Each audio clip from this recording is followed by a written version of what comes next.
Adivinha, doutor, quem está de volta na praça?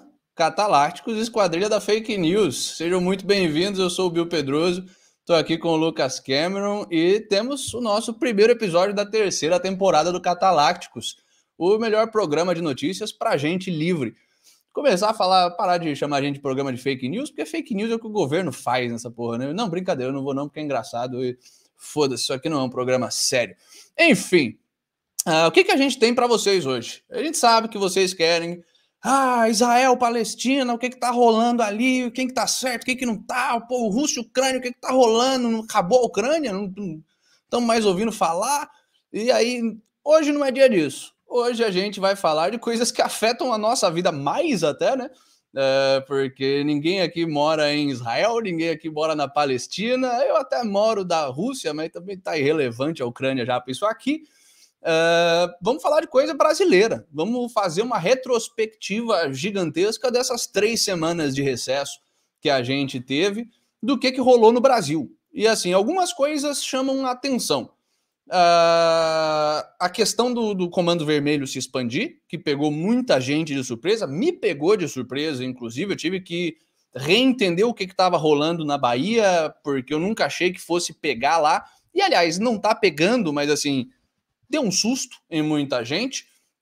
Temos o completo foda-se que o governo petista e a Justiça do Trabalho, em especial, ligou para a economia. Você está tendo coisas como a Justiça do Trabalho de São Paulo mandando a RAP contratar todos os entregadores no regime de CLT e ameaçando multa de 10 mil por trabalhador não contratado. É um negócio de acabar com as empresas, mesmo abertamente, e foda-se. A mesma coisa com a Uber. O Ministério Público do Trabalho condenou os caras a pagar 1 bilhão de multa por crimes que eles não cometeram, assim, por coisa que não é crime, mas que agora o Ministério Público do Trabalho decidiu que não pode e resolveu criminalizar e está punindo retroativamente. Aquela maluquice de imposto e punição, crime que viaja no tempo, que a gente já vem acompanhando desde o começo da ditadura petista, e mandando a Uber assinar a carteira de todo mundo. Se não, qual foi a frase do bandidinho aqui? Se quiser sair do Brasil, se a Uber quiser sair do Brasil, problema da Uber. Não é problema seu que usa Uber, não é problema seu que trabalha para Uber, não é problema de todos os indivíduos honestos que estão ali cooperando tranquilamente, voluntariamente e extremamente felizes com a Uber. O problema é da empresa Uber, porque na cabeça do burocrata é assim, o mundo é eles e o empresário malvadão que tem que ser punido. Temos talvez a coisa mais importante que tem acontecido até agora, durante essas 3 semanas, que foi a saga do marco temporal. Temos o STF basicamente derrubando o marco temporal, fazendo um trabalho absurdo de legislar, decidindo que a lei que foi passada no legislativo é inconstitucional, de um jeito completamente doentio. Temos depois o Senado reaprovando um marco temporal mais cabuloso ainda, depois o Congresso aprovou, caiu na mão do Lula agora, que tem até sexta para vetar ou não vetar, vetar por completo o marco temporal, que é o que a base de vagabundo dele está pedindo, vetar parcialmente alguns pontos do marco temporal, que de fato voltou melhor ainda, no caso, ou para a esquerda, pior ainda. Provavelmente ele vai vetar alguns pedaços ali. E temos a reação do Congresso, que foi a PEC anti-STF. Né? Não sei de que outra forma chamar essa PEC, mas basicamente o Congresso falando que o STF endoidou e que agora, em resposta ao judiciário começando a fazer papel, arrogando para si o papel de legislativo, o legislativo vai arrogar a si o papel do judiciário e começar a derrubar decisões inconstitucionais do STF, mas quem julga a constitucionalidade é o STF. Enfim, uma bagunça completa. um princípio de quebra institucional mesmo, assim, que ninguém sabe direito o que vai acontecer. Vamos ver passo a passo disso. E temos também a denúncia de talvez a nossa jornalista preferida aqui no programa, que é a Daniele Dutra. A gente já falou sobre o trabalho dela quando a gente cobriu a fraude Yanomami, né, o dossiê cara pálida que o Lucas fez, basicamente mostrando como não existe o povo Yanomami, como aquilo ali é um esquemão para o governo e ONGs internacionais colocarem a mão em terra rica. E ela escreveu mais uma denúncia muito boa de o que está rolando ali no oeste do Paraná por conta dessa insegurança jurídica. Basicamente, como que os vagabundos profissionais desse complexo indígena burocrático, os Estados Unidos tem o complexo militar industrial, o complexo farmacêutico industrial, a gente tem o complexo indígena não industrial no Brasil, o complexo indígena burocrático. Como que esses profissionais, vagabundos profissionais, estão aproveitando a insegurança jurídica para tentar tomar terra e afins ali no Paraná? E está muito interessante para a gente sair do central, sair desse negócio, dessa quebra institucional e ir para o local, ver o que está acontecendo no mundo real mesmo. Tem a bancada do boi da bala e tem a bancada da arco da flecha, né? Pois é, a bancada do arco e flecha é foda, bicho. Enfim, temos também o colapso da nossa democracia. Assim, muita coisa aconteceu nessas últimas 3 semanas que mostra que a nossa democracia, que já era porquíssima, está em estado terminal mesmo. O monarca se exilou, porque de fato está impossível para ele continuar no Brasil. O cara mandou um falou, vou aqui na Flórida, se eu não me engano, vamos para os Estados Unidos ficar 6 meses, fazer o meu programa aqui longe da jurisdição desses ditadores de merda, e depois eu vejo o que é que eu faço. Palmas sempre para o monarca. Temos o governo brasileiro, a mando do Lula, mandando R$1 bilhão para a Argentina. Aí você fala, opa, para construir gasoduto? Para mandar a Daniela Mercury achar novos talentos para a arte mundial? Não, para os caras barrarem a eleição do Milei. Enfim, é um negócio bem foro de São Paulo mesmo. Não satisfeitos em detonar a democracia no Brasil, os caras querem detonar a democracia parca também na Argentina, de forma escancarada. Temos Gilmar, aliás, a Argentina que por sinal tem suas eleições domingo, então vamos ficar de olho nisso. Confesso que eu não tô torcendo por Milei, mas a Argentina nessa altura tá que nem Israel e Hamas, eu quero não ligar para aquilo ali, eu vou ocupar minha mente com coisas que de fato têm futuro. Aliás, falando em Israel e Hamas, quarta-feira na Cataláxia, vamos fazer o especial Israel. E depois, na próxima Cataláxia, ainda não decidimos se vai ser na próxima quarta ou talvez nessa sexta já, para emendar uma na outra, vamos fazer um especial terrorismo islâmico. Vamos mostrar como é que surgiu aquela bagunça ali, por que não tem lado certo, não tem lado errado, por que é uma luta onde você torce para morrer o mínimo de civil possível e o máximo de militar e político possível dos dois lados. Mas, enfim, isso é assunto para quarta-feira e talvez sexta, veremos.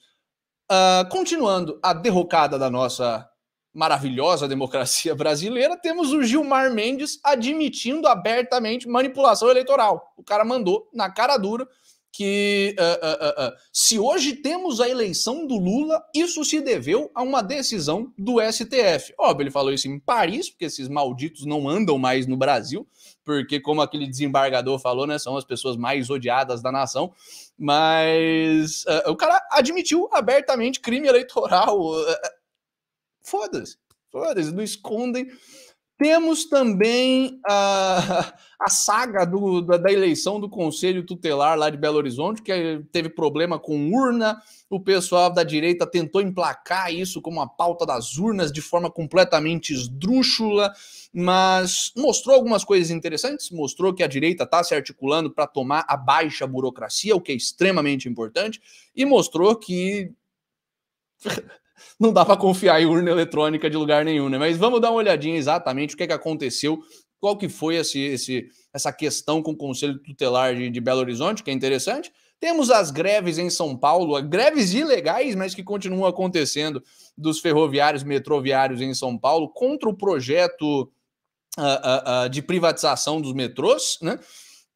aliás, projeto maravilhoso, cuja resposta do Tarcísio foi maravilhosa também, assim, que o governo tinha sido eleito para privatizar, então vai privatizar e acabou, não tem esse negócio de negociar com o sindicato, maravilha, mas vamos dar uma olhadinha nisso, o que está rolando, e para fechar com chave de ouro a derrocada da nossa democracia, temos a oposição, temos o PL, como sempre, se mostrando uma oposição ferrenha. Não, o Valdemar da Costa Neto avisou que o PL vai votar a favor do Gordola lá, do Flávio Dino, caso ele queira, caso ele seja indicado para o STF. Olha só, oposição maravilhosa. Os caras vão colocar o ministro da verdade, o cara que se arrogou o poder de ser o grande censor do Brasil. Uma das razões pela qual o monarca está exilado é ele e o Xandão, basicamente, que estão como testa desse projeto de censura sistemática. O líder da oposição falou que aprova. Se for indicado, aprova, porque ele tem cara de ministro da STF, né? Meu Deus do céu, a Globo é lixo. Enfim, o que mais que a gente tem para hoje? Também temos o pão e circo, né? Temos o circozinho da direita com a esquerda, os dois fazendo coisas absurdas a respeito de liberdades nas quais o governo não devia meter a mão em primeiro lugar. Temos a comissão especial ali do Congresso aprovando já a proibição do casamento gay, porque é isso que o Estado tem que fazer mesmo, tem que proibir 2 indivíduos adultos sãos de firmar um contrato de união civil, maravilha. Estado fazendo estatice, você quer dar o cu? Não pode, porque, aliás, não sei, não tem nenhuma justificativa do porquê, só porque incomoda a dona Lourdes, que vai no culto toda sexta. Isso que me deixa puto da cara com a direita brasileira, e isso é um bom lembrete para os libertários, que o apoio à direita brasileira tem que ser um apoio muito condicional e restrito, porque esses caras, quando dá oportunidade para eles, sabe, os caras não conseguiram se articular para barrar nada que fosse autoritário do governo. Agora, para se articular, para avançar umas agendas de fiscalização de cu, eles são de uma eficiência. Pois é. Isso aí já tá na memória muscular dos caras. Eles ficaram a vida inteira fazendo isso, né? Em especial essa direita republicana. A direita PL é até um pouquinho melhor, vai. Os caras estão no bolso do agro, então a hora que o agro apertou ali com o marco temporal, os caras representaram. Depende de qual parte do PL, se é no eixo mais centro-oeste. O Valdemar da Costa Neto é um lixo. Porque se é sudeste, que é a parte mais fisiológica, e se é o PL do Nordeste, que é de onde veio esses pastor, tudo que votaram contra ele, os caras são... foda. Os caras são a velha direita. Da bancada do boi mesmo, da bancada da bala ali, que é mais... Não a da Bíblia, a mais do boi, que é mais interessante mesmo. Quer dizer, mais interessante não. Depende de gente interessante, de gente honesta para se manter, e aí o pessoal apertou ali e o pessoal obedeceu, pelo menos. E por último, temos o STF, como o outro lado desse circo, o STF dizendo que vai julgar a descriminalização do aborto. Assim, eu sou a favor da descriminalização completa do aborto, mas não é trabalho do STF, porra. Esse é um negócio que deveria passar por discussão no Legislativo. Não está na nossa Constituição. Enfim, a Rosa Weber, se eu não me engano, é quem está encabeçando a tese por trás disso. E como todas as justificativas recentes da Rosa Weber, a de fechamento dos manicômios judiciais, por exemplo, é completamente absurda. Ela cita outras burocracias para justificar a nova burocracia dela. O negócio é grotesco de ver. Mas por hoje é isso que a gente tem para vocês hoje. Salve para todo mundo que está chegando já, salve para o Rick e para o Piuas que já estão aí. Muito, muito boa noite. O Piuí mandou aqui um boa noite, camaradas, todo poder aos sovietes. Não faz isso não, que eu estava no mausoléu do Lenin há uns 5 dias atrás. Você falar, me chamar de camarada e falar todos os poderes aos sovietes, é capaz de eu me converter aqui. Aquilo ali é pesado de ver. Mas enfim... Saudade pra caralho de vocês, sejam muito, muito, muito bem-vindos de volta ao Catalácticos. Salve pro Led Zandalim aí, que também, velho de casa, tá voltando. Vamos às nossas notícias. Vamos começar pela derrocada da democracia brasileira. Vamos começar pelas miscelâneas de desgraça brasileira, antes da gente entrar nos blocos mais focados. Então, começando pela mais óbvia, a mais fácil, a mais... previsível e talvez a mais fofa de todas as notícias de hoje. Estou exilado, diz Monark, ao se exilar, ao sair do Brasil por perseguição política. É refrescante ver um título de matéria simples, direto e verdadeiro, né? Para quem não acompanha o programa, a gente vem descrevendo essa perseguição ao monarca, vem documentando essa perseguição ao monarca faz bastante tempo. Assim, é multa pra cacete que o nego tá botando em cima do cara, censura, uma censura covarde, inclusive, porque se o Alexandre de Moraes não fosse covarde, ele ia discutir em público com o monarca, é isso que o homem faz quando é desafiado a um debate, mas, óbvio, Alexandre de Moraes não é homem, mal e mal é um ser humano aquilo ali. Como é que a gente brincava? Ele não tem filho, ele tem metástase, né? Mas... Diga-se de passagem, fazendo um PS só, saiu relatório sobre a agressão que ele e o filho dele, o Hunter Biden de Moraes, sofreram, né? E o Hunter Biden de Moraes foi agredido com as costas do brasileiro mão, né? que acertou a mão dele, coitado. Olha só que absurdo, não tinha visto isso. Isso aí a gente... vamos colocar no próximo programa ainda, que isso aí vale a pena a gente ver. Ele foi... Sério? A narrativa é essa? Que ele teve as costas... Ele foi... A mão dele foi agredida com as costas do maluco? Sim. Não tem o que comentar, senhoras e senhores, é isso aí. Aqui na Rússia, na época da União Soviética, nego cometia muito esse tipo de agressão também, sabe? Eles ficavam agredindo as balas dos soldados soviéticos com o corpo. Então, assim, o soldado soviético queria dar um tiro rumo ao horizonte e a pessoa violentamente se colocava no caminho da bala. Então, parece ser um tipo de agressão comum em regimes ditatoriais. Mas...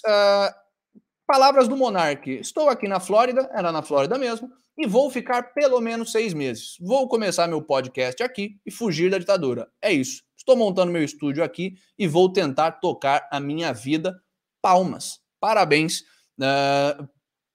Talvez eu falaria que isso é o que o Bolsonaro deveria ter feito, que era a posição que eu tomava aqui no programa. Mas vendo o que ele está fazendo com essas eleições municipais, eu não sei se eu tinha razão.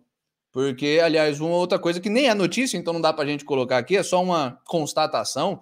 O mito está se organizando bem para essas porra dessas eleições municipais, bicho. Ele está colocando todo mundo dele para concorrer, ele está dando o selo de aprovação dele no pessoal para tentar retomar o nível municipal. Não sei se vai dar certo ou não, mas pelo menos mostra que ele não deixou de se exilar e ser o presidente lá fora por incompetência ou covardia ou nada do tipo. O cara, ao invés de escolher esse plano, escolheu um outro plano que também é válido. O de ficar aqui caladinho, mas se articulando do jeito fisiológico, que é o que ele faz bem, colocando as lideranças dele em prefeitura e, eventualmente, num governo ou algo do tipo.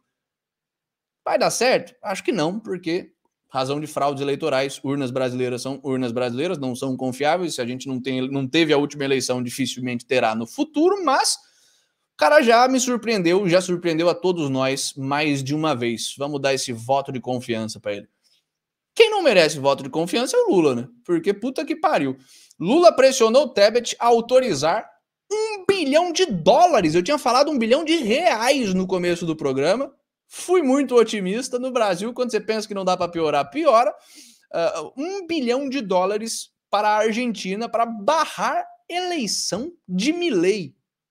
É isso mesmo. O Lula basicamente está fazendo o papel dele no Foro de São Paulo. Ele usou o Foro de São Paulo, ele teve apoio de todas as ditaduras latino-americanas, de todos os regimes narcocomunistas da América Latina. Não lembro se vocês estão lembrados, mas até a Venezuela ameaçou intervir militarmente no Brasil caso não se respeitasse o resultado das eleições, entre todas as aspas.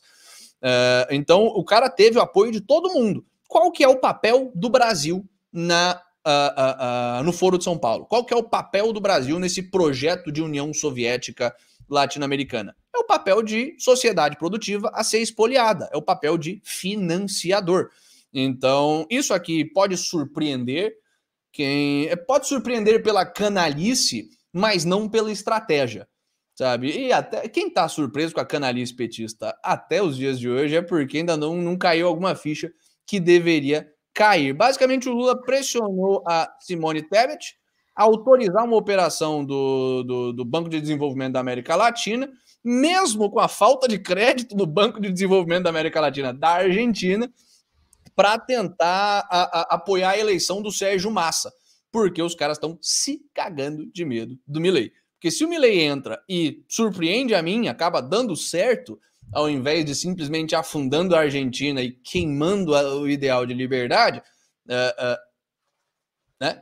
queima todo o Foro de São Paulo, queima toda a retomada do socialismo latino-americano.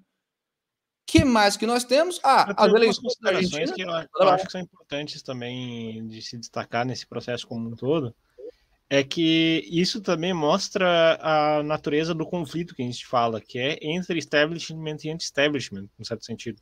Porque no Equador, a direita equatoriana está muito bem obrigada nas relações com o Brasil, sabe? Teve as eleições ali domingo, o cara venceu, o Lula foi lá, ligou, parabenizou. É o mesmo cara que está a direita equatoriana que está vinculada com o narcotráfico equatoriano, que manda assassinar. Pois é. A grande divisão na América Latina, eu não diria nem, às vezes não é nem establishment e anti-establishment, é narcotráfico e outros, né? Porque o establishment no narcocomunismo vira o narcotráfico mesmo, é esse o ponto ao qual a gente chegou.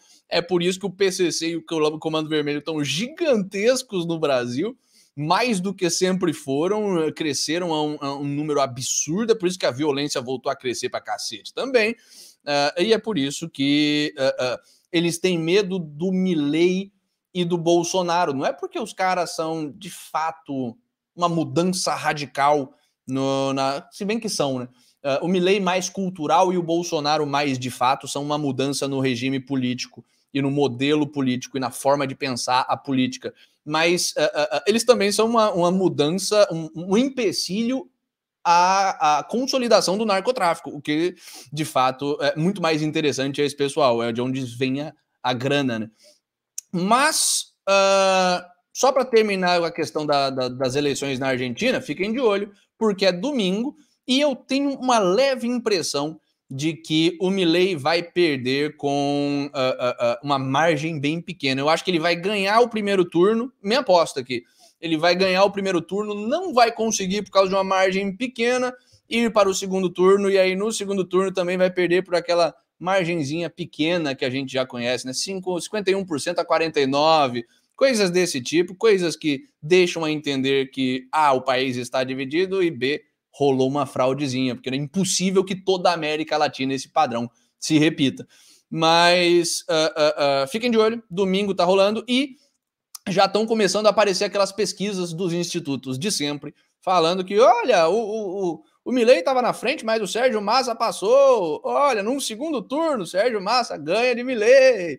Começou a formação de narrativa, que nem foi nos Estados Unidos, que nem foi no Brasil, que nem está sendo em todo o mundo ocidental. Saudades da democracia, por mais que a gente já tivesse todos os defeitos do mundo. Aliás, falando em saudades da democracia, se hoje temos a eleição do Lula, isso se deveu a uma decisão do STF. Se eu não me engano, era crime falar isso até pouco tempo, até o Gilmar falar, né? Porque o Monark tá dentro dos seus processos, tá sendo processado porque falou isso, porque falou que a eleição foi fraudada, que o STF e o TSE meteram a mão na eleição, que era absurdo todo o sistema. Isso é um crime explícito na Constituição. Os ministros do Judiciário, os ministros do STF não podem tomar ação partidária, nem manifestação, que dirá na manipulação do resultado eleitoral, mas chegamos no ponto onde esses caras não ligam mesmo. Não ligam mesmo. Eles já sabem que eles não podem sair na rua, eles já sabem que eles têm que ficar andando pela Europa mesmo, eles já sabem que as últimas ilusões de legitimidade das instituições judiciárias no país caiu por terra. Ninguém acha mais que o judiciário, de fato, tem um trabalho minimamente respeitável. Nem a esquerda está conseguindo mais passar pano para os caras. Até a esquerda já entrou no modo de é escroto, mas tá do nosso lado, então vai, sabe? Então, eles não ligam mais. Os caras não só não se preocupam em esconder o crime, como falam orgulhosamente, confessam orgulhosamente os seus crimes do lado de fora do país, porque dentro do país eles não aparecem para falar, com medo de tomar uma bala perdida, alguma coisa de violência, tá alta no Brasil. O Moisés está falando aqui, em Bolsonaro, o evento da facada impediu esse acontecimento dos 51 versus 49 na primeira eleição. Cara, eu acho que não, porque fraude é fraude. Se tem fraude, é porque dane-se qual de fato foi o resultado eleitoral. O que eu acho que aconteceu na primeira eleição é que ninguém estava pronto para uma vitória. O establishment não estava pronto para uma vitória do Bolsonaro, não estava esperando. Vocês lembram como foi? O Bolsonaro surgiu que nem o Trump surgiu. Ninguém achava que o tiozinho do Super Pop ia ganhar a presidência. O cara não tinha nem partido direito, foi uma campanha completamente... Quer dizer, ninguém. Todo mundo que já tinha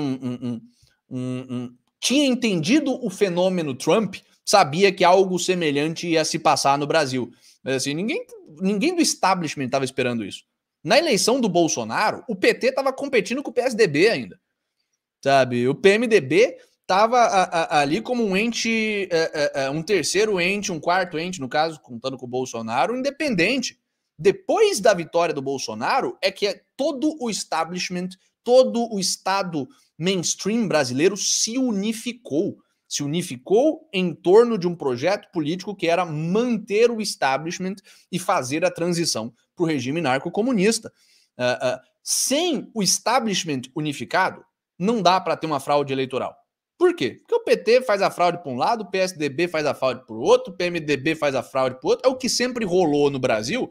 E aí, fraude por fraude, o negócio se anula e o pessoal leva. A partir do momento em que você tem um altíssimo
Sim, mas eu vou deixar uma segunda navalha, um adendo à navalha de Bill aqui, porque essa primeira regra não se aplica quando o assunto é sindicalista. Se tem sindicalista apoiando uma coisa, tenha certeza absoluta que é errado, porque São Paulo está com 9 linhas de metrô e trem em greve, uma greve ilegal até para os padrões brasileiros, diga-se de passagem, que eles são extremamente permissivos com greve, porque a população escolheu por meio do voto a favor da privatização, elegeu gente que já falava que ia privatizar, e os sindicalistas falaram, foda-se, a gente é de esquerda, a gente não liga para a vontade popular, a gente liga para a revolução do proletariado, como se funcionário público fosse proletário. Mas, basicamente, os sindicalistas de São Paulo não gostaram, porque se privatizar, eles de fato vão... Não, eu ia falar que eles vão ter que trabalhar, mas esse pessoal não sabe trabalhar. Então, assim, eles ficam inempregáveis. Eu ainda lembro da minha época de ADM pública na GV, que a gente foi fazer uma pesquisa lá um relatório na Secretaria de Aviação Civil, lá em Brasília, relacionado àquela rodada de privatizações de aeroporto que rodou aí para 2016, 2017, não lembro exatamente o ano, mas assim, um dos grandes problemas, aliás, até o pessoal que estava lá, era o governo Temer na época, então o pessoal que estava lá, minimamente alfabetizado, que conhecia, aliás, minimamente não, era um pessoal preparado até, mas assim, basta ser minimamente alfabetizado para perceber, eles já sabiam que a privatização ia trazer tudo de bom para a população, tudo de bom para o mercado, tudo de bom para o produtor, para o consumidor, para todos os envolvidos. Qual era o maior dos problemas para a rodada de privatização? Os funcionários do setor público, como é a da Infraero e afins, do pessoal que geria aeroporto no regime público, não seria aproveitável no regime privado. Esse não é um pessoal que você deixa ali e muda o incentivo e agora ele vai começar a trabalhar. É gente que não sabe e não tem nenhum interesse em trabalhar, não tem nada a acrescentar de forma produtiva para o aeroporto, e a rodada de privatização ia levar a uma massa de uns 4 ou 5 mil pessoas inempregáveis e que não podiam ser demitidas por causa da estabilidade do servidor público, e nego não sabia o que fazer com isso. Esse é o grande desafio do Brasil, talvez, mais do que qualquer outra coisa. O que a gente faz com a massa de gente inútil e desonesta que habita o setor público e o setor sindicalista e esse complexo sindical burocrático e indígena burocrático, esses complexos burocráticos brasileiros? É uma pergunta realmente foda, porque esse pessoal não vai sair em paz, né? E a gente está vendo isso em São Paulo.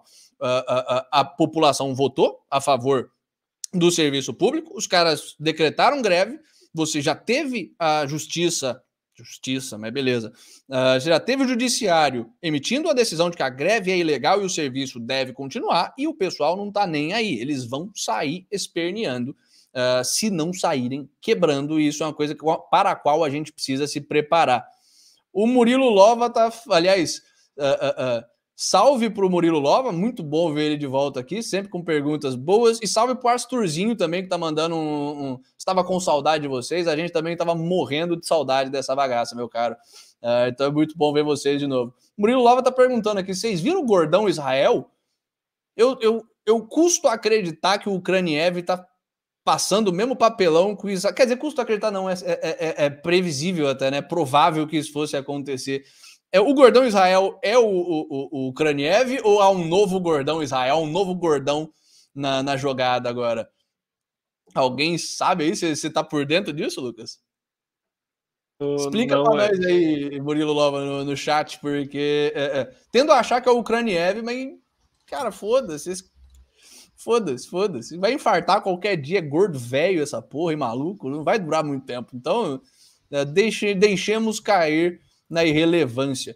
Que mais que a gente tem? Aliás, antes da gente passar para a próxima notícia, falando em gordão, a próxima é do Flávio Dino, né? Bom, se eu já achava estranho o gordão Ucrânia, o gordão Israel para mim ainda é mais estranho, porque judeu não pode misturar queijo com carne, né? Pois é, você não pode comer bacon. Como é que o gordão vai apoiar o país anti-bacon? Não faz nenhum sentido. Nenhum sentido. Mas, enfim... antes da gente passar para as próximas notícias, deixa o like aí, se inscreva no nosso canal e aquele pedido, vocês estavam com saudade da nossa mendigagem também, né? Mostrem o nosso trabalho para mais gente. Eu sei que vocês fizeram isso porque a gente cresceu, consideramos inclusive acabar com o programa, porque a gente continuou crescendo no recesso com cortes e afins e reprises, mais do que a gente crescia durante o programa, então achamos que era inútil continuarmos, mas somos viciados em ficar aqui falando com vocês, então voltamos. Mas eu sei que vocês estão fazendo isso. Continuem, por favor, compartilhando o nosso trabalho com outras pessoas. É no boca a boca que a gente está fazendo essa bagaça crescer e está crescendo legal. Mas, enfim, vamos para as próximas notícias. Falando do gordão, temos o gordão Ucrânia. Talvez agora esteja digivolvendo para o gordão Israel, não sabemos ainda. Mas temos o gordão Justiças também, o gordão Censuras. E ele, como a gente mostrou antes do recesso, estava ali cotado para ministro da STF. Ministro da STF. Enfim, o cara cuja maior habilidade é misturar bacon e chantilly está sendo cotado para o STF. Cobrimos aqui aquela cena ridícula na Globo ou no CNN Brasil, acho que foi na CNN Brasil, dos repórteres, dos jornalistas, entre todas as aspas, perguntando ali, mas você vai para o STF? E ele falando, você acha que eu tenho cara de ministro do STF? E os jornalistas ali babando a bola do cara. Mas parece que isso está indo para frente mesmo. O Valdemar Costa Neto, do PL, disse que o PL deve votar a favor caso Dino seja indicado ao STF. A nossa oposição, o nosso legislativo de direita, que vai barrar o avanço do narcocomunismo, ou que pelo menos vai barrar o avanço das alas mais radicais da esquerda, né? Vai deixar o Alckmin ali governando, vai deixar o PMDB governando. Não, os caras não estão barrando nem o Flávio Dino pro STF, bicho. Os caras querem dar poder vitalício pro cara que encabeçou a censura brasileira. E aí o filho da puta vem a público se manifestar, dizendo que ele não faz nem isso por trás dos panos. Ele vem se manifestar confirmando o apoio do PL ao Dino. Faz nenhum sentido. Tem algumas coisas que é importante. Eu acho que se você estava se perguntando se havia uma balança que o Flávio Dino ainda não tinha quebrado, era da justiça. Era da justiça, né? Agora vai quebrar também. Essa ele já quebrou antes de ser ministro do STF. Então, assim, o cara já estava com esse poder absurdo ditatorial antes de conseguir esse poder a mais. Então, assim, vai ser bizarro. Vai ser muito bizarro. É que dentro do PL, do PL, agora eu vejo que vai ter logo o racha entre a ala bolsonarista, núcleo duro do PL, e a ala mais fisiológica, porque logo que saiu os Bolsonaro que estavam no PL disseram que, independente da diretriz do partido, eles vão votar contra. Imagina que o nicho bolsonarista vá descumprir essa indicação da... Cara, isso eu não sei. Eu não tenho tanta confiança assim no PL.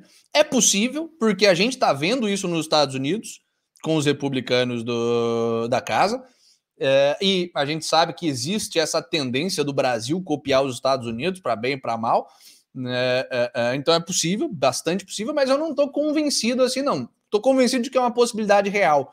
Mas há uma possibilidade real também do PL simplesmente, desse núcleo duro do PL, simplesmente fazer isso em questões essenciais. Sabe? Por que eles estão fazendo isso com a questão do marco temporal? Porque o eleitor e o financiador, principalmente o financiador de campanha, foi lá e apertou os caras. Sabe? Um monte de fazendeiro que dá dinheiro para esses caras se elegerem, foi lá e apertou. Falou que a boca ia secar, a teta ia secar se eles não fizessem alguma coisa. expulsar o Bolsonaro do PL, ou, sei lá, tornar o Bolsonaro inelegível, uma coisa extrema assim, talvez rola esse mesmo aperto. Uma coisa mais de longo prazo e mais menos emergencial do que como é o Flávio Dino indo para o STF, não sei se tem tração para isso acontecer. Então, é possível, mas eu não estou tão confiante. É que, ao contrário de uma figura como o Zanin, que dá para fazer isso nas escondidas, e que o PL, que o próprio Flávio Bolsonaro fez também, né, a Damares também, rasgavam elogios ao Zanin, que é uma figura que está meio apagada, a figura do Flávio Dino, simbolicamente, é alguém que antagoniza o... É mais difícil de conseguir fazer essa jogada. O Zanin, é isso que eu acho engraçado no governo Lula, né? 4 anos de governo Bolsonaro e quem indicou o ministro terrivelmente evangélico foi o Lula, né? Pois é. Mas, eu não sei, porque o pessoal tende a fazer as coisas quando a água bate na bunda só. Agora, a questão do marco temporal, todo mundo ia perder terra. Do dia pra noite, passou rápido, ninguém tava esperando, bateu o desespero. O negócio do Flávio Dino, assim, o nego já tá avisando isso, já tá aclimatando o pessoal a essa ideia faz tempo. O problema mesmo vai vir depois que indicarem o Flávio Dino, até depois que ele entrar, talvez ele ainda fique um tempinho ali meio caladão, sabe? Não me parece o tipo de coisa que vai acender o farol vermelho ali, o sinal de alerta no pessoal, que nem foi a questão do marco temporal. Então, não sei, veremos. Essa aí eu não canto bola nenhuma. Mas, falando no Gordola, o Ministério da Justiça está lançando um plano para conter crise de segurança e um pacote de emergência para o Rio de Janeiro e para a Bahia. Cerca de 900 milhões de reais serão investidos na eficiência dos órgãos policiais e da justiça criminal. Cara, dois comentários. Primeiro que para barrar o Milei na Argentina tem $1 bilhão, né? Para barrar o crime no Brasil, nem R$1 bilhão. Mas beleza. Vamos ignorar isso, que também já era previsível, já faz parte do modus operandi desses malditos. Qual a chance que esse dinheiro, de fato, vai ser utilizado para focar, para melhorar a eficiência dos órgãos policiais e da justiça criminal? Qual a chance de que esse dinheiro não vai ser simplesmente desviado por milícia e pelo próprio crime, por político corrupto, a fazer porra nenhuma? A chance disso não acontecer é mínima. É óbvio que o cara que entra no Complexo da Maré sem segurança, sem escolta, que é fechado com o crime o suficiente para fazer isso, não vai ser o cara que vai mandar recursos para financiar o combate ao crime. Os caras que permitiram que o crime organizado crescesse de forma exponencial numa velocidade nunca antes vista, nem no Brasil, não vai ser o cara que vai, o governo que vai fazer alguma coisa de fato para frear esse avanço. O que está acontecendo na Bahia e no Rio, para quem está meio por fora? Aliás, abri essa outra notícia aqui que é interessante. A Bahia vai ficar igual ao Rio, a gente mede o desastre em unidades de Rio de Janeiro já no Brasil, né? A Bahia vai bater um Rio de Janeiro de violência. O problema do Rio, todo mundo sabe, aliás, a gente podia até fazer num futuro um pouco remoto, porque não é urgente, uma Cataláxia Rio de Janeiro, para ver a receita da desgraça ali, mas todo mundo já sabe que o Rio de Janeiro virou um lugar dominado por milícia e sem... Eu acho que não precisa nem ir tão longe. Se querem entender o que é o problema do Rio de Janeiro em menos de 1 minuto, vão naqueles canais aí onde o cara faz reels apresentando a favela, sabe? E fulano, o que dá pra fazer na Rocinha? Isso aqui, tá ligado? Tem vários favelados que fazem vídeos do que fazer na favela, eles passam um pano fudido pra criminalidade, romantizam pra cacete a questão da criminalidade, e fala, não, mas viver aqui é tranquilo, pô. Não, de fato, não é exatamente não tranquilo, né? Foda é viver vizinho daquilo ali. Foda é viver ali dentro sem passar pano pro tráfico. Mas o tráfico, de fato, bota a ordem que o Estado não consegue botar naquela porra, né? É que nem viver dentro de qualquer outro feudo. é meio escroto, mas é melhor do que a falta completa de leis e afins. Mas o que está acontecendo na Bahia? Essa é uma bola que eu cantei e acertei na trave, basicamente. Porque o que eu sempre falei? Aliás, acertei na trave não. Errei, né, mas pegou... acertar na trave é errar, né? Convenhamos que trave não é gol. Errei, mas acertei na trave. Eu sempre falei que era muito difícil o PCC entrar na Bahia e o Comando Vermelho entrar na Bahia. Essas organizações centralizadas entrarem na Bahia por causa da estrutura do tráfico baiano e do crime baiano, que sempre foi muito local. E, de fato, o Comando Vermelho está com dificuldade em se infiltrar na Bahia, em entrar na Bahia de forma centralizada, mas, sem eu saber, tive que me reciclar nisso quando começou essa crise do Comando Vermelho, trocar ideia com o pessoal de lá, enfim. A estrutura do tráfico baiano mudou bastante desde 2016 e depois, principalmente, desde a pandemia. O que aconteceu com aquilo ali? Depois da...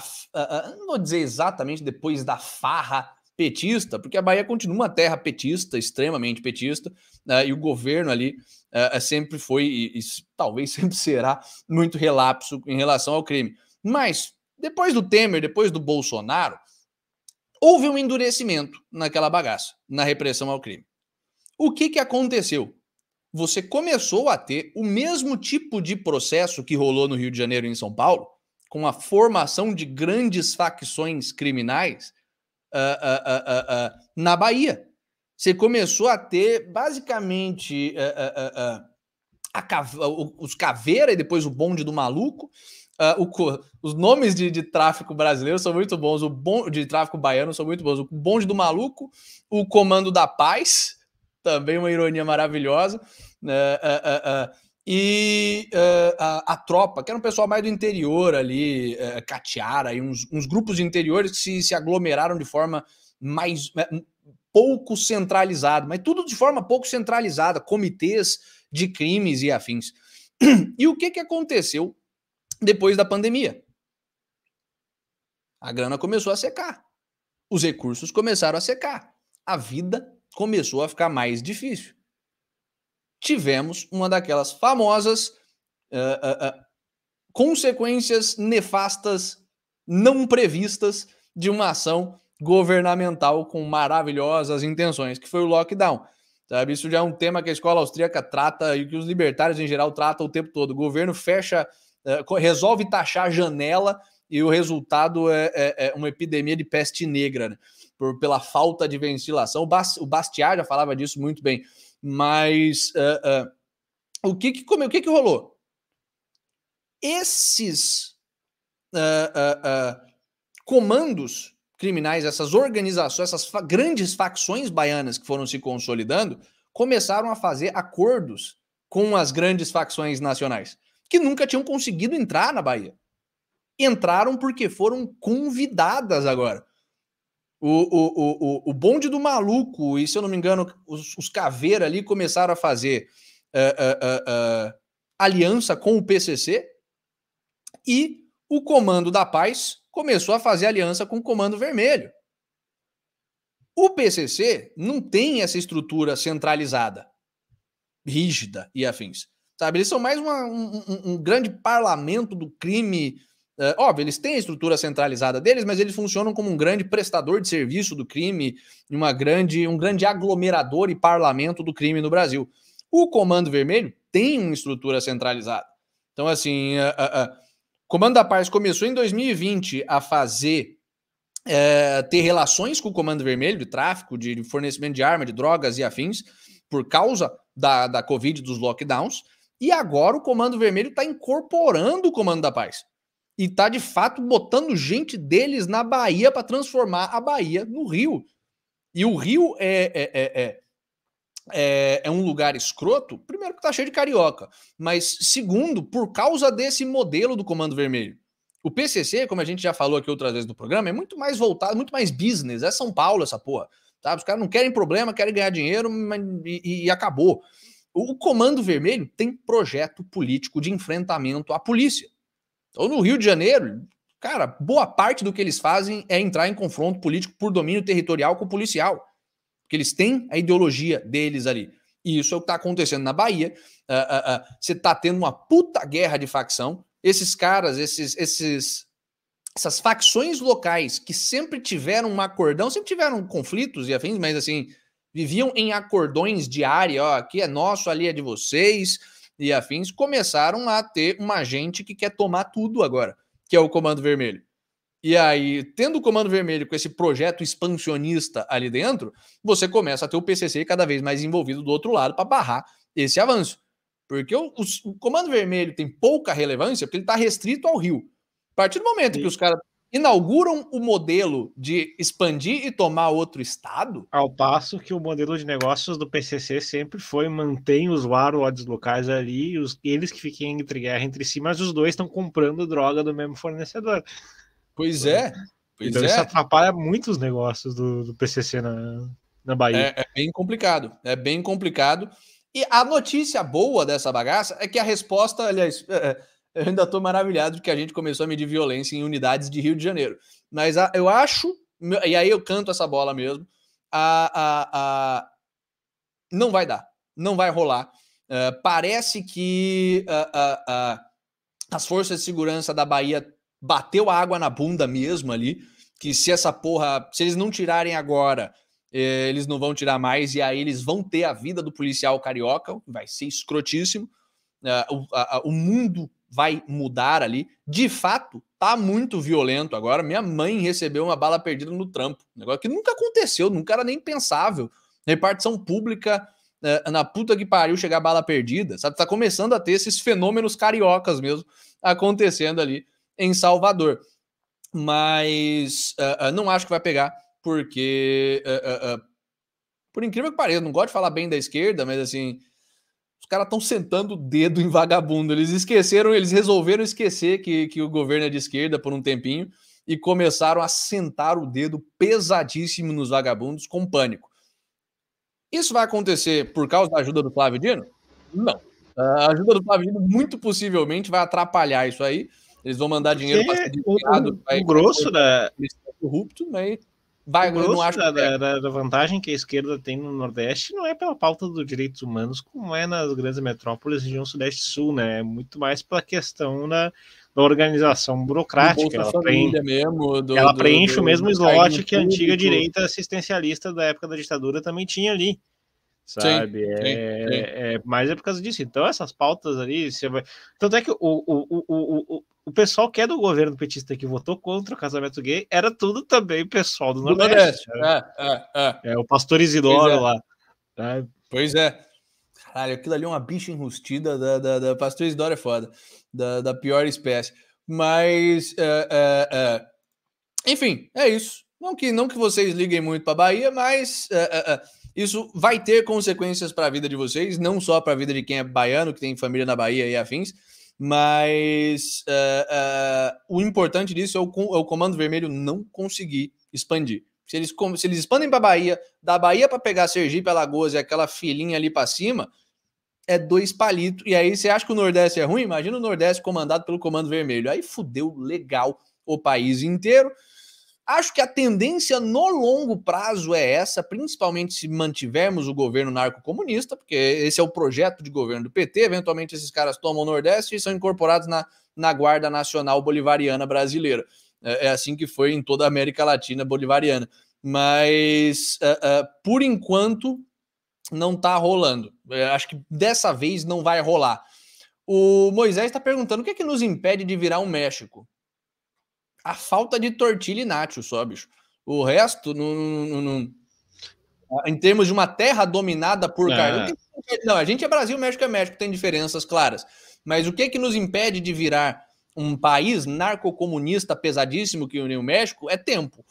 Sabe? Até porque Palmas, em termos de empregação, de se tornar um grande agente empregador, é o narcotráfico mexicano, que se tornou o 5º maior empregador do México.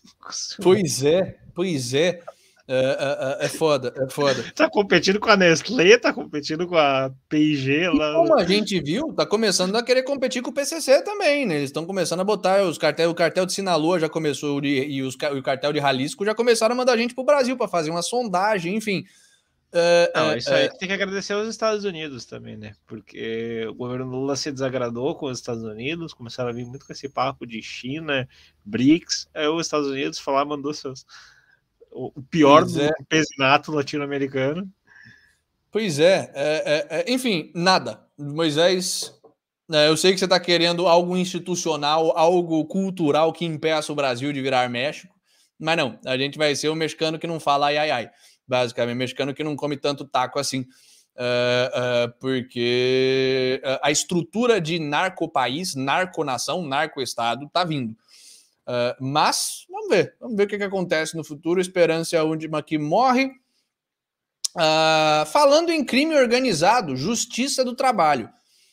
Justiça do Trabalho é que nem a Justiça do Tráfico, né? Vamos parar de usar aspas, mas saibam que é o mesmo tipo de justiça. A Justiça do Trabalho de São Paulo manda o RAP contratar todos os entregadores. É isso mesmo. E aí você fala, é pro RAP contratar todos os empregadores em São Paulo. Não, a Justiça do Trabalho de São Paulo mandou o RAP contratar todos os seus entregadores em todo o território brasileiro. É isso mesmo.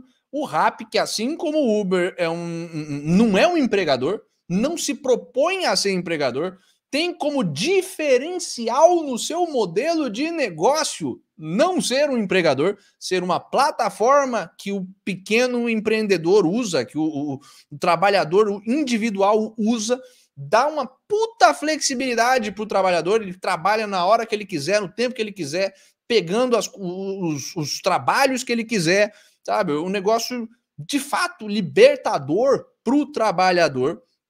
Está sendo obrigado a se tornar mais uma empresa de entrega. A basicamente abandonar o seu modelo original, abandonar a fonte da sua lucratividade, o seu diferencial do mercado.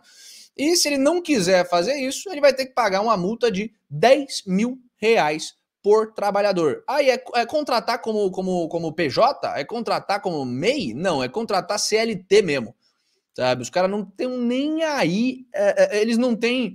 De fato, quem nunca teve na frente de um juiz não tem noção do quão descolado da realidade esses caras são. Assim, eu já tive na frente de juiz civil, já tive na frente de juiz criminal, nunca tive na frente de um juiz de trabalho. Até o Lucas me colocar na justiça, talvez nunca estarei. Mas brincadeira. É mais fácil simplesmente resolver contigo naqueles desafios públicos de luva, aqueles de do que desafio para um duelo televisionado no um burocrata. Não, eu não desejo nem o pior inimigo. O cara da justiça tem que se ficar de frente com o cara da justiça do trabalho. Pois é. Mas assim, isso é uma coisa que me marcou, assim, porque eu sabia na teoria o que era um juiz e o quão desconectado da realidade, do compromisso com a lei os caras são. A hora que você vai para uma audiência e vê aquilo ali, é muito pior do que a gente consegue imaginar. E, cara, se eu já tive essa impressão com juiz criminal, juiz civil, imagina o que é um juiz do trabalho. Deve ser a mesma diferença da minha imaginação teórica para a prática, deve ser a diferença da realidade da justiça civil e criminal para a justiça do trabalho. Esses caras não têm nenhuma noção do que torna uma empresa viável, produtiva, boa ou afins, porque eles são completos incapazes. Esse é um pessoal que, se você tirar do Estado e jogar, ele é mais incapaz de fazer alguma coisa do que o sindicalista. Porque o sindicalista, pelo menos, sabe organizar gente para fazer alguma coisa. O burocrata estatal, o planilheiro do governo, pelo menos sabe mexer em burocracia. O juiz do trabalho não sabe fazer absolutamente nada. Ele está acostumado a ser tratado como um deus e acredita que o é e age como tal. Então é isso que os caras estão fazendo, basicamente. Deram 30 dias 30 dias para uma empresa do tamanho do Rappi mudar por completo o regime empregatício dos trabalhadores, que na verdade não são trabalhadores dele, e uma multa de 10 mil reais por trabalhador que não tenha o contrato devidamente regularizado. Eles ainda não satisfeitos estabeleceram os critérios para a contratação. Todo trabalhador que tiver prestado serviço por no mínimo 6 meses entre os anos de 2017 e 2023, cumulativamente, ou seja, se você trabalhou um mês no Rappi em 2017, um mês em 2019 e depois um mês nos anos subsequentes, e tenham feito no mínimo 3 entregas em 3 meses diferentes, devem ser contratados. Não faz nenhum sentido isso. A Rappi teria que contratar até nego que não quer ser contratado. O cara que pegou o Rappi para fazer 3 meses ali de trampo, sabe? Você vai 6 meses de trampo ali, já arranjou outro trampo, a Rappi teria que contratar esse cara. Não faz nenhum sentido, é homicídio de empresa mesmo isso aqui, puro e simples, sabe? A Rappi já falou que vai recorrer, porque não tem escolha também, se não recorrer, quebra, e para esse pessoal, maravilhoso, porque aí eles vêm depois com uma alternativa estatal, com uma alternativa, isso aí não tem cara de ser só imbecilidade e desonestidade de juiz do trabalho, cara, parece... Tem cara de coisa planejada. Vai aparecer um Sicupira ali para criar o rap dele. Vai aparecer uma Luísa Trajana ali da vida com a rap dela. Porque isso tem cara de ser criação de reserva de mercado para o Estado colocar alguém ali. Até porque não está acontecendo só com a rap. Esse mesmo homicídio empresarial está acontecendo com o Uber. A mesma Justiça do Trabalho, nesse caso o Ministério Público do Trabalho, não está no nível de São Paulo, mas está no nível federal, condenou a Uber a pagar R$1 bilhão em dívida. Quer dizer, para combater, quer dizer, em dívida não, né? Em multa, para combater o crime organizado e restaurar uma normalidade no Rio de Janeiro e na Bahia, você precisa de R$900 milhões. Para a Uber se redimir por um crime que ela não cometeu, ações que nunca foram criminalizadas, é R$1 bilhão de multa. Destaque para falar do juiz, valor irrisório. Valor irrisório? Cobre aí, então, filha da puta. Né? Valor, você chama R$1 bilhão de valor irrisório, também é completo descolamento da realidade, bicho. Aí eu não sei se precisa de porrada ou de neuroléptico. Sabe, realmente não sei qual que é o problema do juiz mesmo. Não, porque se fosse o caso do segundo, você estaria também eximindo um pouco da responsabilidade dele de ser um filho da puta que ele é. Né? Talvez seja os dois, eu não sei. O cara que tem uma relação orgásmica e fica dando canetada com valores altos e ferrando os outros com caneta na mão. Eu vou consertar essa fala. Eu não sei se o cara precisa de porrada ou de alguma forma de lobotomia ou castração química, mas assim, enfim, valor irrisório pro Uber, ele tem que pagar uma multa e assinar a carteira de trabalho de todos os motoristas, mesma coisa da Rappi, ao mesmo tempo, pelas mesmas pessoas, pela Justiça do Trabalho. Tem cara de jogadinha de sindicato essa bosta. Vamos precisar empregar o pessoal que vai ser demitido aí das privatizações, bota essa porra no estatal de Uber, no estatal de entrega da Rappi aí, e dane-se, sabe? Não faz nenhum sentido. Também é um homicídio de empresa. A Uber já tá de mal a pior, das pernas no mundo e no Brasil, sabe? Já não é a mesma coisa que era antes. Aliás, todo mundo que pega a Uber já percebeu isso, que a empresa tá mal das pernas, que o serviço tá piorando, que os carros estão mais escassos, enfim, não tá legal para Uber, e uma dessa aqui, mata a empresa, de fato. E o filho da puta ainda mandou essa aqui, ainda jogou sal na ferida. Se a Uber quiser sair, problema da Uber, diz o ministro do Trabalho. Quer dizer, não é problema meu que uso Uber, que gosto e escolho usar o meu dinheiro para pagar por um Uber, para pagar a empresa e o motorista. Não é o motorista, não é foda-se o motorista da Uber que tá ali negociando de bom grado, de boa vontade, voluntariamente com a empresa e comigo, e recebendo o dinheiro dele, porque se ele tivesse uma opção melhor e não tivesse recebendo o suficiente, ele não estava na Uber, ele estava nessa opção melhor. E não é nem o dono da Uber, problema do dono da Uber, problema dos funcionários da Uber, não, é problema da Uber. Esse ente abstrato que eu posso despersonalizar facilmente. Cara, aqui de fato não é lobotomia, nem castração química, nem neuroléptico, é porrada mesmo, porque não se fala uma coisa dessa, bicho. 1 bilhão de reais é valor irrisório, você pode até especular alguma doença mental severa, mas se a Uber quiser sair, é problema da Uber, é canalice pura e simples mesmo. O Roguinho que tá falando, quem contrata os taxistas? Pois é, quem contrata os taxistas, na verdade, é a máfia do táxi, né? Porque o taxista não é contratado, eles têm um número limitado de medalhões que eles recebem e hoje em dia conseguem transacionar da prefeitura. Então, normalmente, quem contrata o taxista que está na rua dirigindo o táxi é um cara, um ex-taxista mais velho, que na verdade já não é mais taxista, é provavelmente um sindicalista de táxi, que possui um medalhão, porque estava na hora certa, no lugar certo, e faz parte da máfia dos táxis, e aí ele tem um medalhão pro carro dele e terceiriza o ato de dirigir o táxi para um taxista mais jovem em troca de uma porcentagem. Normalmente é assim que funciona o esquemão dos táxis. É um negócio extremamente sujo. O Led Zandalin tá botando aqui, desemprego alto, força a Uber a fazer contratações, senhores. Pode ser que seja essa lógica mesmo. É tão imbecil que eu não tinha nem pensado, mas assim, é lógica de funça mesmo, é lógica de planejador central. Ó, estamos com desemprego alto, hein? Vamos forçar o pessoal a contratar geral. É possível isso mesmo. o que é até pior, porque eles não estão esperando que as empresas vão quebrar, não estão nem com uma estatal pronta para substituir ou uma para-estatal ali, a lá Lojas Americanas, a lá Magazine Luiza, para substituir essa bagaça. A gente vai ficar só sem mesmo e vamos voltar a barbárie da década de 2000, quando você precisava ir nos lugares comprar as coisas. Olha só que absurdo. Vai ser osso, estamos regredindo. Vamos que vamos, rumo à Idade Média, pessoas. O Piuí tá falando aqui, falando em crime organizado, vamos falar da justiça do trabalho. Eu gostei dessa frase também, vou guardar ela para episódios futuros. O que mais que a gente tem? Temos a saga do marco temporal.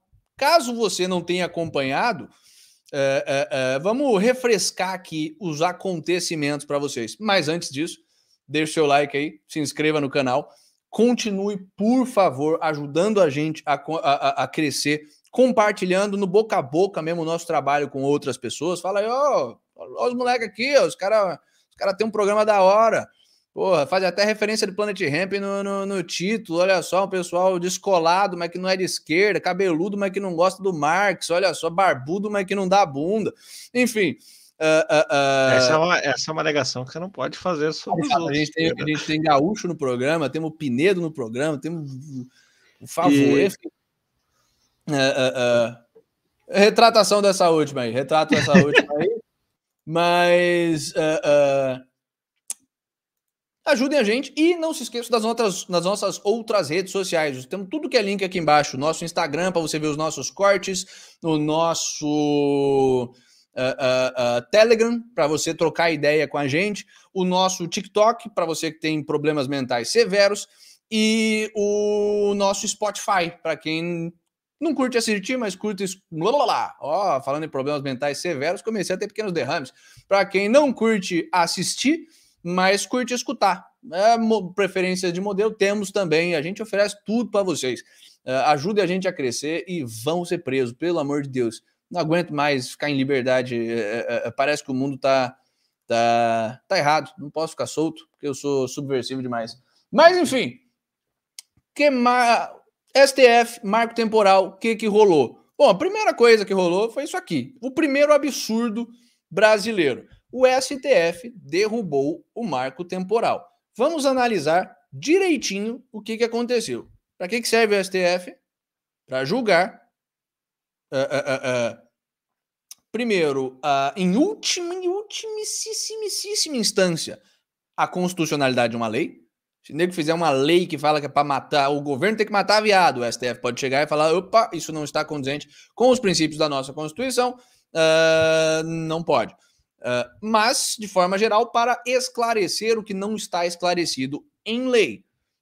Ou seja, a lei está falando ali que o governo deve pagar a todos os canais de notícia uma bolsa de 10 mil reais por mês. Aí a gente entra na justiça e fala, o governo não está pagando para nós. Aí o governo fala, mas vocês não são canal de notícia, vocês são canal de fake news. Aí a gente leva para o STF decidir se fake news é notícia ou se não é. É basicamente para isso que deveria servir o STF. Se for por uma questão constitucional, deveria a derrubada da lei deveria ser imediata. Passaram a lei, o STF decidiu em constitucionalidade e, plau, derrubou a lei. Pois bem, o marco temporal é uma lei que já foi passada há muito tempo. E quando que foi passada essa bagaça? Deixa eu só checar no Google. 2019. Olha só. Marco temporal já foi aprovado em 2019. Foi aprovado no Legislativo e pelo Legislativo e pelo Judiciário e pelo Executivo. Já tem mais de 10 anos, já tem quase 15 anos que essa bagaça virou lei, virou jurisprudência pacífica e está sendo colocada em prática. O STF agora resolveu derrubar. Pegou um processo ali, um processo qualquer de reintegração de posse, que chegou neles por coincidência, porque não era para chegar, processo de reintegração de posse não é um negócio controverso o suficiente para chegar ali no STF, mas derrubaram, resolveram pegar esse marco temporal, e aliás, só para esclarecer, o que é o marco temporal? O que ele faz? Você tem o problema das terras indígenas, certo? Tem gente que fala que aquela terra é deles, índio que fala que aquela terra é deles, e fica a confusão, ninguém sabe o que é a terra. Para evitar essa confusão, o governo decidiu, o marco é 88. Qualquer disputa de terra que não estava rolando em 88, não vale. Se vocês já estavam se processando em 88, beleza, a gente continua o processo. Todo mundo que tinha terra pacificamente em 88 tem essa terra e acabou. Não adianta falar, 1550, nossa tribo em 1600. Não adianta, pacificou, porque senão não tem como conversar. A gente precisa de um marco. Decidiu-se esse marco, ficou esse marco por 15 anos, jurisprudência pacífica, e agora o STF decidiu derrubar. Decidiu falar, não. Seguinte, a democracia consiste em procedimento declaratório do direito originário territorial à posse das terras ocupadas tradicionalmente por comunidade indígena. Enfim, mandaram um monte de balela, basicamente falando que essencialmente o que eles falaram é o índio não está incluso na lei brasileira de forma, como é que se diz, plena, portanto, uma decisão da lei brasileira, como o marco temporal, não deve se aplicar exatamente aos índios. Temos uma insegurança jurídica aqui, um buraco negro, uma área cinza jurídica, e se a gente tomar a terra dos índios é anticonstitucional, porque a democracia é o que eu quiser que a democracia seja, então foda-se, tomar terra que está em posse de índio é antidemocrático, mesmo que democraticamente a gente tenha escolhido 88 como nosso marco temporal. Os caras ainda mandaram essa, a posse tradicional indígena é distinta da posse civil. Ou seja, o que os caras estão falando aqui? Índio é bárbaro pra cacete e não sabe o que é propriedade. Propriedade, esse conceito não se aplica ao índio, porque o índio é burro pra caralho, ele só sabe sair por aí ocupando terra, é o que o STF tá dizendo essencialmente. E aí, com base nisso, ao invés de, quer dizer, partindo desse problema falso, né, porque existem muito índio integrado à população, você não fala, isso é um índio, você fala, olha, isso é uma pessoa brasileira, mas beleza. Partindo desse problema falso, a solução para eles não é, ok, vamos educar essa população indígena e introduzir o conceito de propriedade privada e posse civil. Não, foda-se, vamos acomodar a barbárie dessa porra. Enfim, é uma coisa juridicamente grotesca, não tem nenhuma fundamentação real, assim, a Constituição não entra em contradição com o marco temporal, pelo contrário, o marco temporal aconteceu dentro das 4 linhas da Constituição, o STF aprovou, sabe, e deu seguimento a essa bagaça, virou jurisprudência pacífica, e agora que eles estão nesse modo legislador, eles resolveram legislar, de fato, e derrubar o marco. Tem algumas coisas que eu achei interessantes aqui, que em relativo, desculpa interromper, mas eu vejo que... Eu lembro, uma das coisas que eu fiz durante esse período de recesso foi pegar toda a literatura dos anarquistas e individualistas sobre a questão de terras e qual era a rusga deles com a propriedade, sabe? Até em menor extensão o Proudhon, mas em maior extensão toda aquela leva de mutualistas americanos. O problema deles era justamente com esse regime de concessão, de vai e vem de propriedade de terras, né? Que eles fossem anti-propriedade privada, sabe? Quando eles falavam contra a propriedade, estão falando nesse modelo específico safado de propriedade que é flexível, maleável. A esquerda, que um dia foi consistente em criticar esse modelo de concessões safado, hoje se usa largamente dele, inclusive como estratégia de...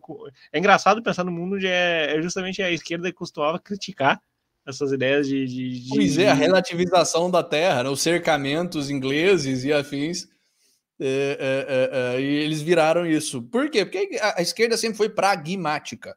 Eles têm um projeto de poder aqui, revolucionário, e vamos para conseguir a nossa revolução aqui.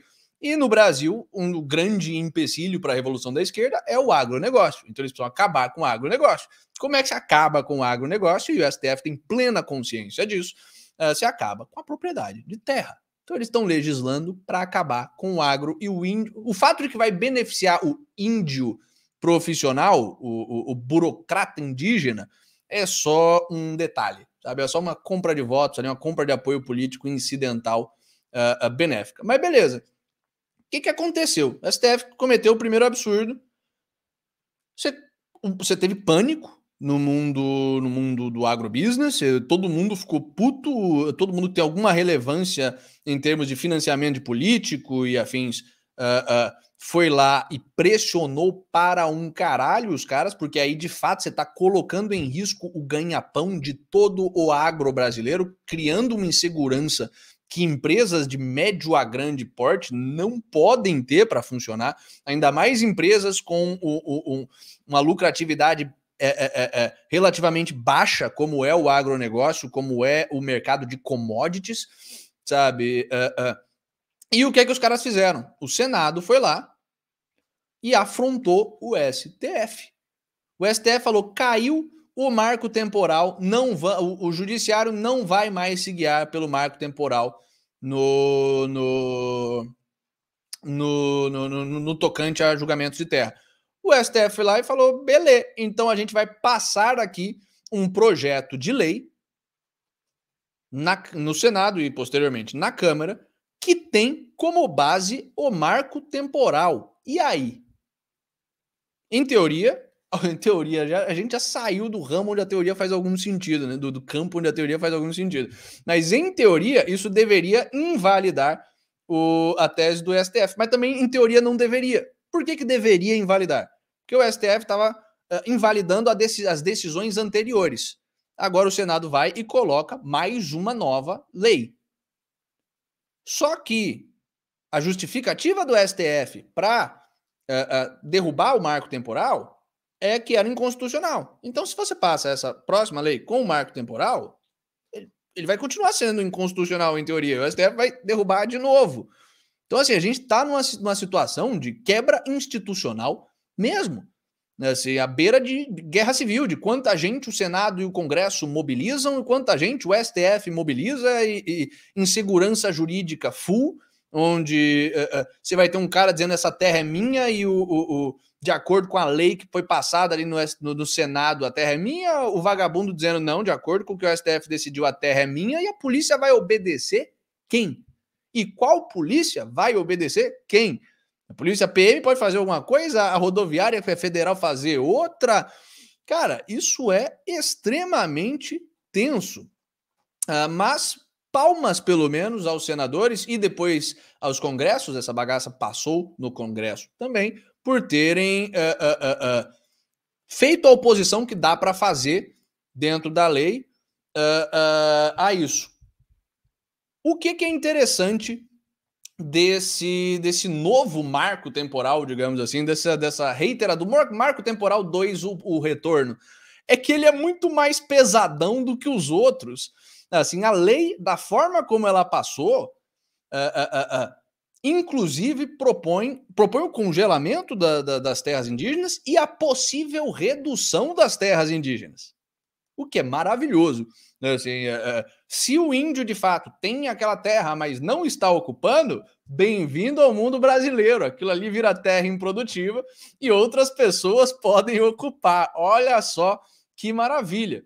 O problema, e isso ali é uma de várias coisas a mais que estão passando ali no novo marco temporal, que são maravilhosas, mas emputecem a esquerda. Dá a impressão de que a intenção foi mesmo colocar o pau na mesa e, ao mesmo tempo, criar uma gordurinha para ser cortada.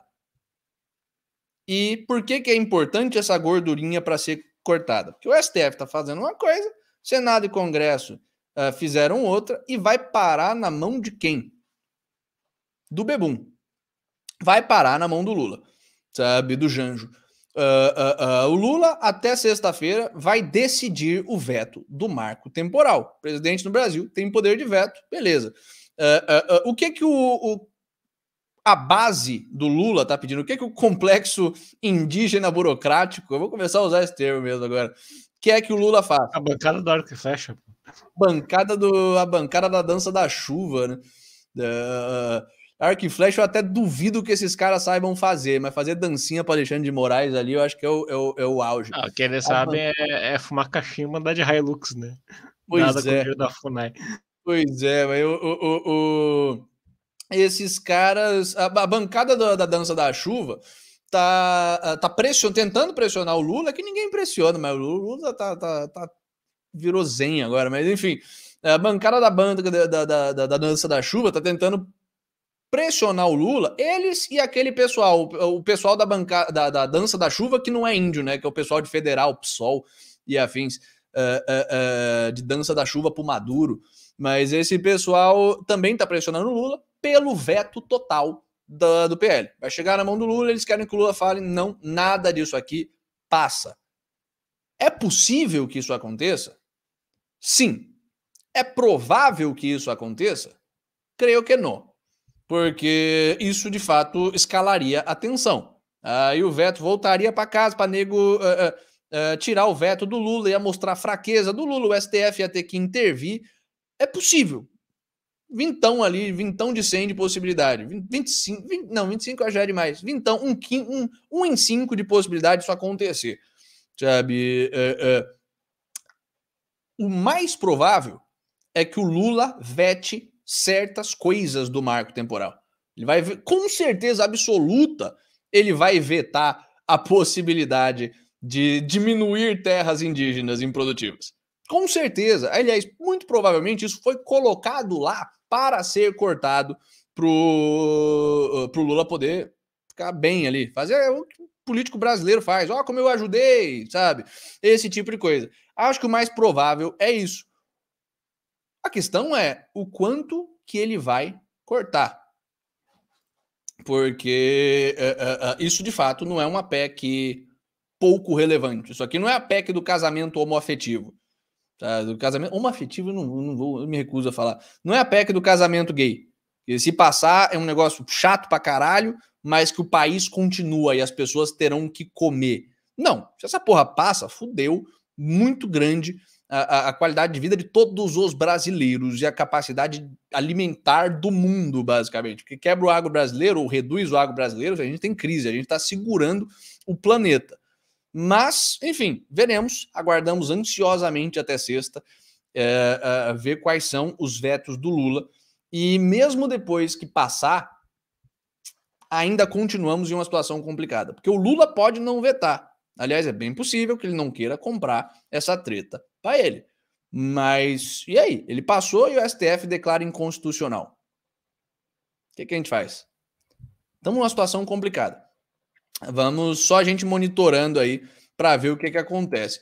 Por questões de tempo, eu não vou colocar porque a gente já passou de 1h30, eu não vou colocar a matéria da Daniele Dutra aqui, eu vou deixar para vocês no chat, aliás, no chat não, no grupo do Telegram.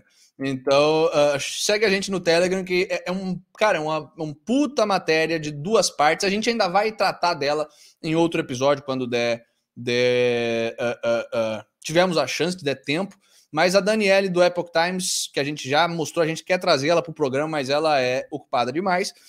Então, de fato, é difícil a gente conseguir um horário com ela. Mas ela está fazendo um puta trabalho expondo a situação do campo no Brasil, a situação de garimpo, a situação da Agenda 2030, a situação agora com essas inseguranças ao redor de terra indígena. E ela está basicamente mostrando ali como que, com essa insegurança jurídica, você tem um monte desses vagabundos profissionais de índios que ficam ali no oeste do Paraná, fingindo que estavam ali, fazendo aliás, mais do que uns índios, a FUNAI faz uns estudos com base em tradição oral.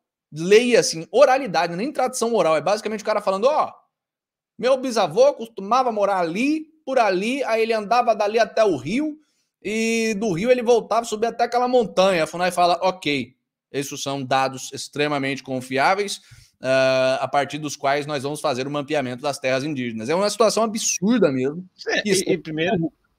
Primeiro que basear, tem várias coisas para falar aqui, mas é uma discussão que eu gosto de trazer, mas basear o critério de propriedade da terra com base em ancestralidade étnica já é a forma mais ferrada e perigosa de tratar. E o pior é que, sim, isso tem um paralelo até, né, com Israel e Palestina, que a gente vai ver melhor amanhã e depois, mas é pior do que isso. Não é nem um negócio onde você consegue provar por meio de documento que em 1750 sua família morava ali. Não, é uma questão de oralidade pura e sem materialidade. Os caras falam, meu bisavô disse que morava ali perto de uma árvore grande. Onde é que tem uma árvore grande? Ali. Aí ele falou que andava até o rio ali, era a terra dele. É com base nisso que a FUNAI está fazendo estudo de terra indígena e mapeamento de terra indígena, bicho. É bizarro. Só vocês lendo em mais detalhes para ver. Me surpreendeu também. Assim, o Brasil surpreende a gente com essas coisas. E é aquela coisa, eu como libertário eu tento manter uma imagem mais afastada da questão do Bolsonaro, mas aí volta aquela questão do Bolsonaro na reunião. Tá lá, o cara vai lá, tá fazendo uma escavação, acha um cocô petrificado de índio, tem que paralisar a obra. Pô. Pois é. É foda, bicho. E nem o próprio índio quer essa porra, né? O índio quer ganhar dinheiro também, e viver uma vida confortável que nem qualquer pessoa. É aquela coisa que eu tenho chamado informalmente de índio sindicalizado, né? Que é a distinção entre o índio sindicalista de índio. É foda. Mas o que é mais da hora da reação do STF, na verdade, não foi nem o novo marco temporal. Foi essa PEC anti-STF, basicamente. Na verdade, não foi do Senado. O Senado passou a do marco temporal, que foi para a Câmara agora protocolou a PEC, o PL, basicamente, que permite ao Congresso derrubar decisões do STF. Eu não sei se isso é uma boa ideia, gente. Porque, assim, de fato, nós precisamos, de alguma forma, controlar os desmandos do STF. Só que qual é o problema do STF? É um órgão judiciário que está tomando para si prerrogativas do legislativo. O que o legislativo está fazendo agora como solução? A direita, o pessoal anti-STF, anticomunismo, que são políticos. Eles estão no legislativo tentando tomar para si prerrogativas de judiciário. Quer dizer, a emenda vai sair pior que o soneto. O conserto vai sair pior do que o problema. O que é exatamente essa PEC? A PEC... Qual que é o nome da PEC? Já tem número essa bagaça? Ironia que precisa de um apoio de 171 parlamentares, né? Mas, enfim, A PEC anti-STF, ela basicamente diz que se você tiver um requerimento, 1/3 dos membros, tanto do Senado quanto do Congresso, você pode derrubar uma decisão inconstitucional. Você pode abrir um inquérito, basicamente uma CPI do STF, para decidir se aquela decisão foi de fato constitucional ou inconstitucional. Tendo isso, e aí você tem outra votação. Se você tiver 3/5 do voto, você derruba a decisão do STF por inconstitucionalidade. Qual que é o problema com isso? O STF e o órgão, não o STF do jeito que está agora, mas o órgão, a Suprema Corte de um país, existe para frear os desmandos da democracia. Você precisa ter uma corte com gente de mandatos vitalícios e uma corte pequena de especialistas jurídicos, justamente porque 3/5 do Congresso e do Senado às vezes cometem atrocidades, porque a democracia sem freio é muito pior que a democracia com freio. Então, se fosse para 3/5 do Congresso poder fazer o que bem entendesse, a gente não precisava ter o STF nem o STJ. A gente não precisava ter um judiciário de última instância. Segue o que a massa votou. O problema é que agora eles estão elevando a democracia. É meio foda, não sei o que pensar disso ainda, porque no contexto atual, de fato, o STF já virou um poder paralelo, um poder moderador, um negócio... Eu acho aquela coisa, vale a máxima, 2 erros não fazem um acerto, né? Eu tô tendendo isso também. Eu acho que vai ter 2 STFs agora, ao invés de um só. O que você vai ter é uma capstone, né? A concorrência entre STFs. A concorrência entre o STF de 11 nego e o STF de 500. Não, mas o que eu vejo, assim, é justamente o princípio de não se conserta problemas escalando com outros problemas. O que vai acontecer é ficar as instituições já estão completamente vai virar guerra de gueto, fundamentalmente. Vai virar guerra de tribo mesmo, assim. Isso mostra que aquele projeto político falhou em cumprir seu objetivo civilizacional mesmo, porque o objetivo da civilização enquanto instituição é minar esse tipo de conflito entre tribo, sabe? E quando está nesse estágio, porque já degenerou completamente. Pois é. Mas, falando em degeneração, vamos fazer a rodada relâmpago de notícias aqui. Primeiro, Comissão da Família. Comissão da Família? O nome dessas porras é foda. Comissão da Família do deputado Pastor Eurico. Aquela coisa, né? É aquela coisa, né? Você vai se casar lá, tá? Senhor, você aceita sua mulher como sua legítima esposa, sim? Você aceita como marido, como legítima esposa, sim? Vamos agora perguntar pro deputado também o que ele acha desse casamento. Vamos perguntar agora pro Pastor Eurico se pode, então, pessoal, beleza? Rapidão, a gente já volta. Basicamente, os caras estão querendo... Vai ter que ter o padre e o deputado do lado, né?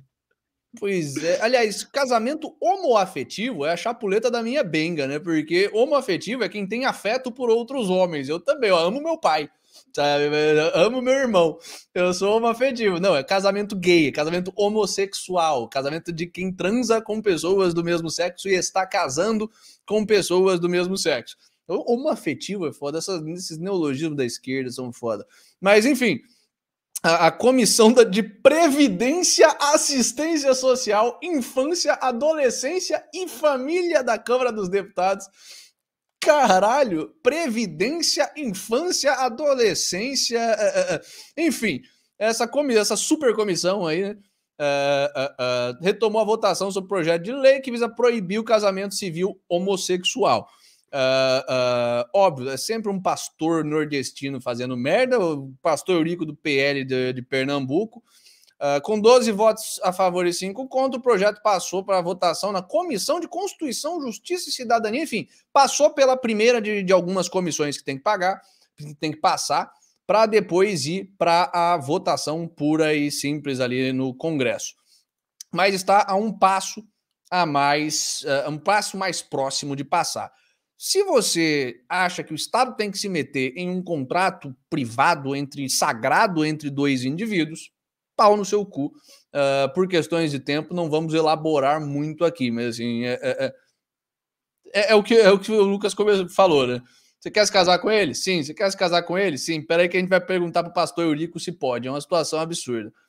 Tão absurda, menos absurda até, mas 99% tão absurda quanto, o Supremo vai julgar a descriminalização do aborto. O Supremo não tem que tomar decisão, caralho. Isso é decisão pro legislativo. E eu sou 100% a favor do aborto. Acho que o Estado não tem que se meter, acho que é questão de propriedade do próprio corpo, ninguém é obrigado nenhuma mulher é obrigada a gestar um filho que não queira gestar, autopropriedade, enfim. Eu sou a favor da legalização do aborto, da descriminalização do aborto, do mercado de aborto. Não é trabalho do Supremo legalizar esta porra. Não é trabalho do Supremo legalizar ou deslegalizar nada. Isso é trabalho do Legislativo. Mas não, esses malditos vão julgar a descriminalização do aborto, vão fazer isso de forma completamente artificial, sem respaldo na cultura brasileira, porque o brasileiro médio não quer essa bagaça e a gente não tem uma Constituição que defina esses direitos. Então, assim, é um trabalho de formiguinha que precisa ser feito para essa bagaça, mas esse trabalho vai ser, como é que se diz? E é aquela coisa certa. Substituído pelos mandatos do STF. É aquela coisa, fazer a coisa certa com os meios errados, atropelando a instituição, isso fode, porque daqui a pouco bota na mão até do conservador, num futuro, daqui a 20 anos, quando acabar a ditadura petista, vai lá, revoga essa porra porque o processo foi inconstitucional. Revoga, a população já fica na fúria, criminaliza quem fez, porque considera o regime político criminoso, faz a mesma coisa que o nego tá fazendo com a Uber e a Rappi aqui, só que com quem abortou. Sim, eu vejo o exemplo, a gente não aprendeu nada com a situação que foi com a Lava Jato, né? Porque, de fato, o Moro e o Dallagnol lá acabaram atropelando um monte de processo na afobação para evitar que o Lula fosse candidato em 2018. Fizeram a coisa certa, mas com métodos atrapalhados, e isso aí depois se reverteu em tudo que era coisa possível e imaginável no período muito curto de tempo. Primeiro na reversibilidade, né? Fizeram uma maracutaia para botar o Lula de volta no processo, ainda que tendo provas, mas aqueles vazamentos para mostrar a parcialidade e tal, do Moro fazendo conluio com a parte investigadora, se fudeu o Moro, e agora virou um prato quente para eventual futura prisão do Moro. Pois é. E eu não falo isso porque eu sou contra a Lava Jato, pelo contrário, eu queria que, como seria bom ter um revival da Lava Jato para botar esse cara na cadeia, mas fudeu o processo. Vai acontecer a mesma coisa com o aborto. Fazer a mesma coisa exatamente a mesma coisa. Exatamente a mesma coisa, com a diferença que vai causar muito mais ódio social. Simples assim. Mas, por hoje é isso, vamos bater já 1h50. Então, por questões de tempo mesmo, vamos encerrar. Eu sei que tá todo mundo com saudade dessa bagaça, eu também estou com saudade. Mas há de termos autocontrole, diferente do Barroso e desses outros filhos da puta. Você deu uma pergunta do Murilo Lova. Eu vi a pergunta do Murilo Lova, eu não vou nem me dignar a responder essa bagaça. Murilo Lova, chupa uma benga, é isso aí. Eu acho que essa é a mensagem de final de programa aí. Pessoal, prazer gigantesco estar de volta aqui com vocês. Amanhã estamos aqui, voltou e agora vamos até o fim do ano nessa bagaça, todo dia das 6 às 7h30 aqui no Rumble, ou no Spotify, se você estiver escutando pelo Spotify, e é isso aí. Prazer gigantesco, um orgulho que a gente tem de fazer esse programa, e um orgulho que a gente tem de vocês estarem assistindo a gente, e a gente está crescendo de pouquinho em pouquinho todo dia. Um abraço que a gente deixa para vocês, e até amanhã, das 6 às 7h30. Estamos de volta para as nossa retrospectiva internacional. Amanhã a gente vai falar aquilo que vocês queriam ver também, de Israel, Palestina, Ucrânia, Rússia, todas as desgraças que estão acontecendo longe, que é legal de ver pela TV ali, porque não afeta tanto a gente, até o momento em que afeta. Mas é isso aí. Um abraço gigantesco, pessoal. Até amanhã.